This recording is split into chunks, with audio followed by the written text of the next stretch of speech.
معاہدے کو پورا کرو. وَلَوْ شَاءَ اللَّهُ لَجَعَلَكُمْ، اگر اللہ چاہتے تو تم کو ایک ہی امت بنا دیتے، لیکن اللہ تعالیٰ جس کو چاہتے ہیں بے راہ کرتے ہیں اور جس کو چاہتے ہیں ہدایت دیتے ہیں. یعنی ہدایت اور گمراہی کا ایک نظام اللہ کی طرف سے رکھا ہوا ہے دنیا میں. وَلَا تُسْأَلُنَّ عَمَّا كُنتُمْ تَعْمَلُونَ، اور تم سے ضرور پوچھا جائے گا تم دنیا میں کیا کیا کرتے تھے. وَلَا تَتَّخِذُوا أَيْمَانَكُمْ دَخَلًا بَيْنَكُمْ فَتَزِلَّ قَدَمٌ بَعْدَ ثُبُوتِهَا. ایک عجیب بات ہے، یہاں ہم لوگ سب اس میں مبتلا ہیں، اور وہ یہ ایک اصول بتلا رہے ہیں. فرمایا کہ ایسا مت کرو کہ تمہاری قسمیں یا تمہارے وعدے جو ہیں بعد ثبوتی ہے. ایک شخص مسلمان ہوا. کیوں مسلمان ہوا؟ اسلام بہت اچھا مذہب ہے. اب آ کر مسلمانوں میں رہنے لگا. جو آ کے دیکھا مسلمان تو بڑی جھوٹی قوم ہے، وعدہ کرتی ہے خلاف کرتی ہے، معاہدے کرتی ہے خلاف ورزی کرتی ہے. اب کیا ہوا؟ اس نے کہا کہ میں ایسی تو پہلے بھی تھا، ایسی اب بھی ہوں.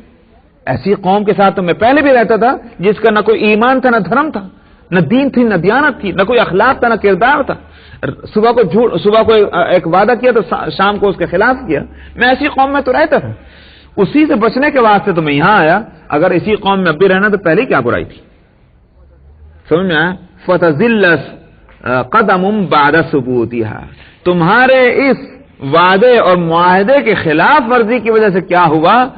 ایک انسان کا قدم جبکہ صحیح راستے پر جم چکا تھا وہاں سے ہٹ گیا. یہ ہو سکتا ہے. اور یہ میں نے کہا کہ ہم لوگ جو اس میں مبتلا ہیں وہ اس لیے کہا کہ ہمارے اعمال ایک معاہدے کی بات تھوڑی. ہمارے سارے اعمال جو اللہ سے کیے ہوئے وعدے ہیں وہ معاہدے ہی تو ہیں. میں نے پہلے ہی بتلایا تھا. ہم کو اس بات کی احتیاط کرنی چاہیے کہ ہمارے ان اعمال کا اثر غیر مسلموں پر کیا پڑ رہا ہے.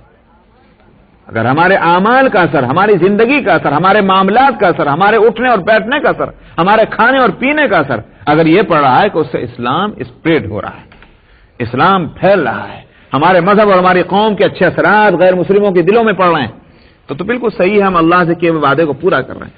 لیکن اگر نہیں، الٹا اثر پڑ رہا ہے اور کہتے ہیں کہ ساری دنیا میں بدترین قوم مسلمان ہے، اگر یہ اثر پڑ رہا ہے تو پھر اس کا مطلب یہ ہوا اللہ کے راستے سے روکنے کے ہم ذمہ دار بن رہے ہیں. سمجھائی نہیں بات؟ اسی لیے فرمایا آگے وَتَذُوقُوا السُّوءَ بِمَا صَدَدتُّمْ عَنْ سَبِيلِ اللَّهِ، اور تم برا انجام پاؤ گے، برائی کا مزہ چکھو گے. کیوں؟ بوجہ اس کے کہ تم اللہ کے راستے سے تم نے روکا ہے. تم ذریعہ بنے ہو اللہ کے راستے. اسلام قبول کر لیتا ہے ایک شخص، مگر کیوں نہیں کیا؟ اس لیے کہ مسلمان قوم کا یا مسلمان فرد کا عمل خراب ہے. یعنی تم ذریعہ بن گئے اس کے ایمان سے محروم ہونے کا. یہ اسلام قبول کر لینے کے بعد پھر اگر وہ کافر ہوا تم ذریعہ بنے ہو اس کے کافر بننے کا، ایمان مومن بن جانے کے بعد. تو اس واسطے اب تمہیں دوہری سزا ملے گی. ایک سزا تو اس خلاف ورزی کرنے کی، اور دوسری سزا اس کی کہ تم ذریعہ بن گئے ہو دوسرے آدمی کے گمراہ ہونے کا. دو سزائیں ہو جاتی. وَلَكُمْ عَذَابٌ عَظِيمٌ، اس لیے فرمایا تمہارے لیے بڑا بھاری عذاب ہے، ایک اپنے غلطی کا اور دوسرے کے گمراہ ہونے کا. وَلَا تَشْتَرُوا بِعَهْدِ اللَّهِ ثَمَنًا قَلِيلًا، معاہدے کی خلاف ورزی میں ہو سکتا ہے فائدہ ہو دنیاوی، اور وہ دنیاوی فائدہ بلینز کا بھی ہو سکتا ہے، ٹریلینز کا بھی ہو سکتا ہے، لیکن اللہ سے جو کیا ہوا وعدہ ہے اس کے مقابلے میں اس کی کوئی قیمت نہیں ہے. اس لیے فرمایا اللہ سے کیے ہوئے وعدے کے بدلے میں تم تھوڑی سی قیمت کو مت خریدو. دنیا کتنی بھی زیادہ ہو، اللہ سے کیے ہوئے وعدے کے مقابلے میں وہ تھوڑی سی اس کے. صفحہ نمبر 272 سورہ النحل آیت 91.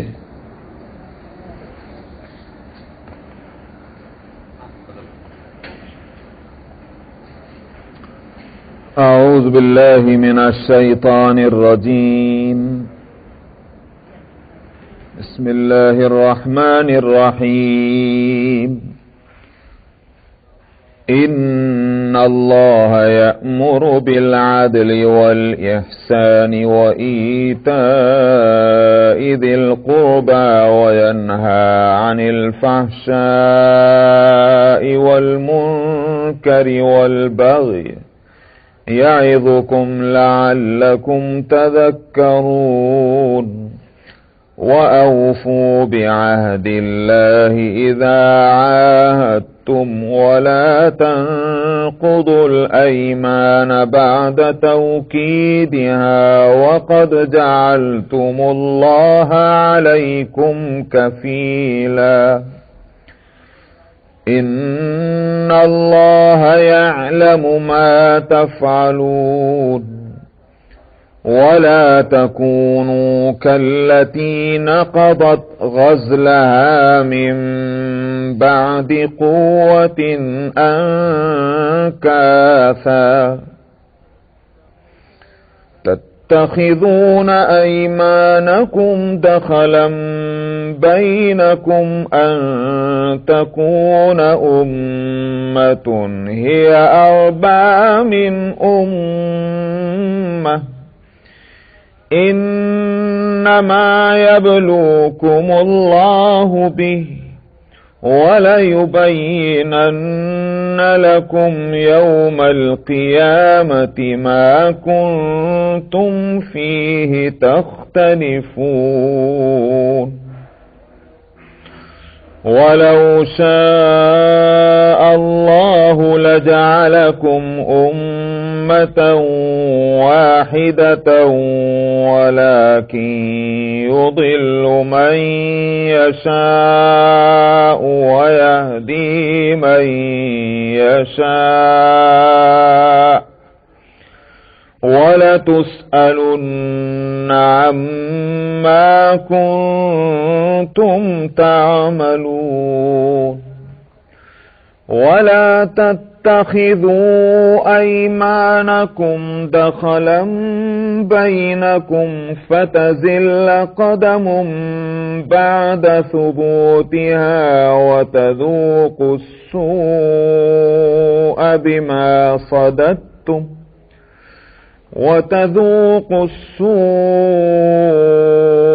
بما صددتم عن سبيل الله ولكم عذاب عظيم ولا تشتروا بعهد الله ثمنا قليلا إنما عند الله هو خير لكم إن كنتم تعلمون ما عندكم ينفد وما عند الله باق ولنجزين الذين صبروا أجرهم بأحسن ما كانوا يعملون من عمل صالحا من ذكر أو أنثى وهو مؤمن فلنحيينه حياة طيبة ولنجزينهم أجرهم بأحسن ما كانوا يعملون فإذا قرأت القرآن فاستعذ بالله من الشيطان الرجيم إنه ليس له سلطان على الذين آمنوا وعلى ربهم يتوكلون إنما سلطانه على الذين يتولونه والذين هم به مشركون صدق الله العظيم।